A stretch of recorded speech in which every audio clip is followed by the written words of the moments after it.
Now I'm going to teach you a lot more than you ever thought you knew about spark plugs, and it's not actually too boring. Spark plugs come in all shapes and sizes, but all work the same. They have numbers on them. The numbers identify the type of resistor in them, in here, the length here, the heat range, the shape, the size of the hexagon here. It just identifies the spark plug overall.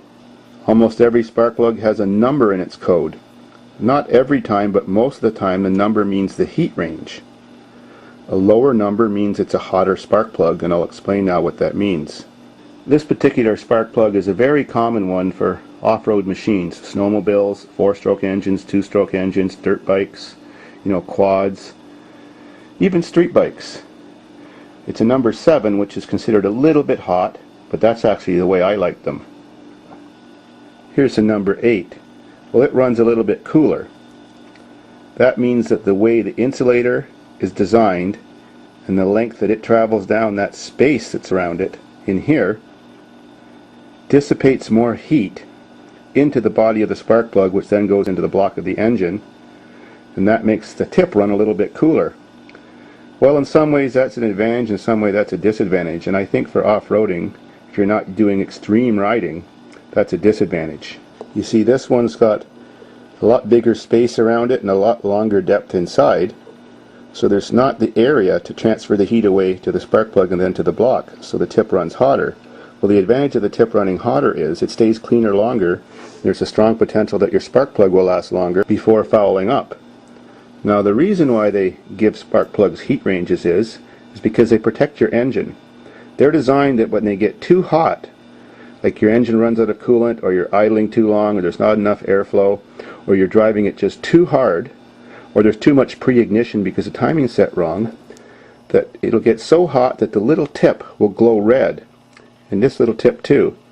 When they glow red, something unique happens. The metal in the tip becomes non-ferrous. The name for this is austenitic. That means that the atomic structure has changed to a different shape, just like the way water molecules to ice molecules change their shape. The tip becomes like this heating element, very resistive. This heating element uses a mixture of nickel and steel, and that makes an austenitic mixture even when cool, and more austenitic when electricity is added and it gets warm. That means higher resistance. The reason you want higher resistance in your spark plug under extreme conditions is to prevent a hole forming in your piston, because the crown of the piston will melt and get blown through, to prevent your head cracking, to cause your engine to misfire and stall so it won't keep running when it's too hot because something could be wrong. So it protects your engine. Ferrous metal, which means a magnet can pick it up, is in its austenitic stage because of heat or alloying it. It loses its magnetic properties and its conductive properties. It's really odd that nickel is very ferrous and a magnet picks it up perfectly when it's pure, and steel or iron is very ferrous and a magnet picks it up perfectly fine when it's pure. But when you mix the two together at the right amount, a magnet will no longer pick them up. That's called non-magnetic stainless steel. So most off-road machines seem to just come with 8s. Well, I recommend in cases where you're not getting a whole year out of a spark plug, maybe even a month or two, you change it to a 7 and you'll probably do a lot better. Now for your car spark plugs, since they have a liquid cooled motor and work under pretty similar conditions every day, summer or winter, and you're usually not racing or anything, I wouldn't recommend changing the type of spark plug you put in your car, other than just improving it to a platinum or a multi-tip one, or something more advantageous for long life or a little bit better performance. This one's a platinum plug. Platinum plugs have a lot smaller tip. Well, there's 2 reasons for that. One is platinum's very expensive. It's more expensive than gold, so the smaller the tip, the more money they save. But 2, the spark has a defined point where it can jump. It just can't jump all over that flat surface that's on a larger tip, old-fashioned spark plug. This makes better control of burning the fuel and possibly better performance and fuel economy. So that's why they're like that. Platinum plugs are always better than regular plugs. They will last 2 to 3 times as long, and if you have a car that's difficult to tune up, that's a big advantage. Some cars, like newer style Camaros, you've got to partially remove the motor to get it to spark plugs. And other vehicles, you've got to take the engine half apart because you can't even see the spark plugs. Now, in the tip of all modern spark plugs, except a few lawnmower spark plugs, there's a resistor in here. It's usually made out of graphite or carbon. Resistors aren't good for letting all the electricity go through, but they're kind of necessary in modern vehicles because of electronics in them, and the fact that spark plugs that don't have resistors emit radio noise. That's the sound that high voltage makes, like lightning in the air, and you hear your radio crackle. Well, that can interfere with the electronics on your vehicle, and certainly mess up the sound of your stereo system, and that would suck. Here's a typical spark plug wire off a 2.8 General Motors V6.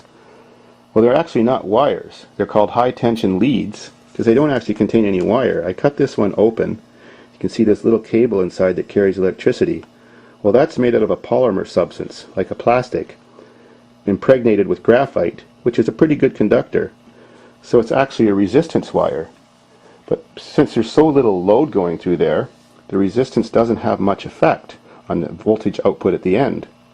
And this, of course, causes it not to act like a radiating antenna, radiating a noise of a spark to your electronics or to your radio. So these do wear out.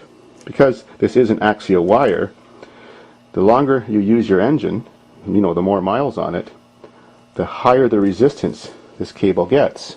You can measure that with your meter to tell if they're good. The other problem with wires is that the polymer coating on them, or often it's a silicone coating, deteriorates too, because high voltage likes to break things down, and then on damp days, or if your wire's too near something on a day when it's not right or the wire gets wet, the spark will arc through the wire and your car will misfire.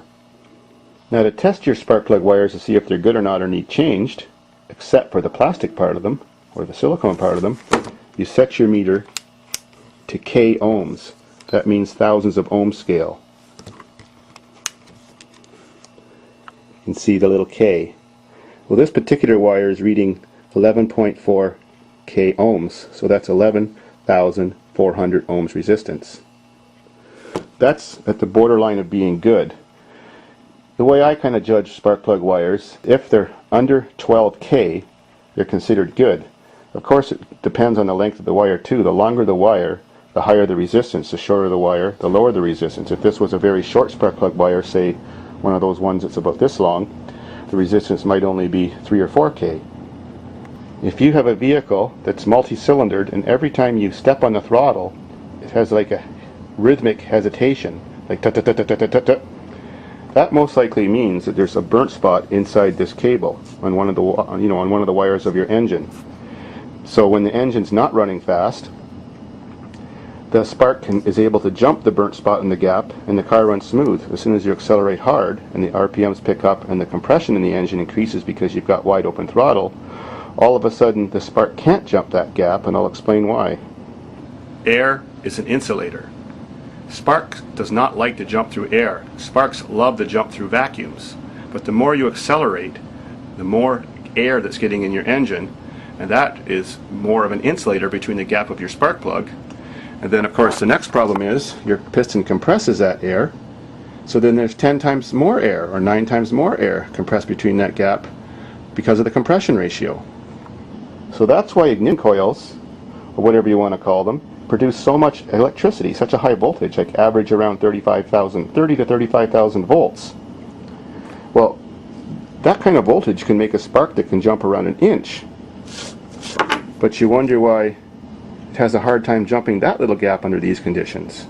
Well, since air is an insulator, the more you squeeze it, the more that gets between the gap, the harder it becomes for that spark to jump that gap.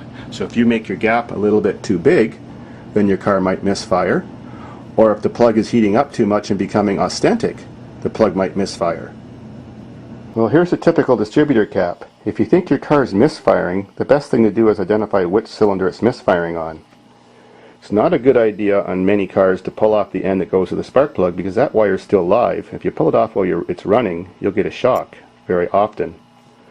What you want to do is have your engine idling, pull off one wire at a time and then put it back on, and you do it from the cap, that's a good place to do it. And then you probably won't get a shock. Now you want to see which cylinder it makes no difference on when you pull the wire off, and that's the cylinder that's not running. So the first thing you do is check its resistance, check to see that there's no arcing along the wire, and then the next thing you do is pull that spark plug out and see if it's not fouled up and shorted.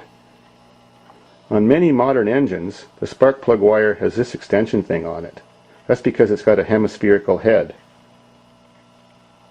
It's very common that a little tiny pinhole burns in here that you most times can't even see, but sometimes you see a gray haze around it. And this causes your car to misfire too, especially when accelerating. And there is a redneck repair to fix that. Just dry it all off and wrap it in several layers of electrical tape, and it's fixed for a while. Cool. Now another crazy thing about spark plugs and air being an insulator is that spark plugs will get shorted sometimes, more often in off-road machines and small engines than cars. Well, when they're shorted, the tip is almost always wet looking and shiny black. Well, that makes it easier for the electricity to run down the ceramic insulator that's in the middle of the tip and go all the way down inside the body and short out, then jump that little gap. But it's deceiving, very deceiving. If you pull your spark plug out, put it against the side of the engine with your wire connected to it and crank the engine over, you'll see the spark plug jumping the gap just fine. But if you put it back in your engine and crank it again, the spark won't jump the gap. It'll go down the insulator, but you can't see that. So you have to predict the spark plug is shorted just by looking at the conditions of it, and that could be why your engine's not firing at all. So just change the spark plug, or heat it up with a torch till it turns red hot, and that'll burn off the coating on it and often bring it back to life temporarily.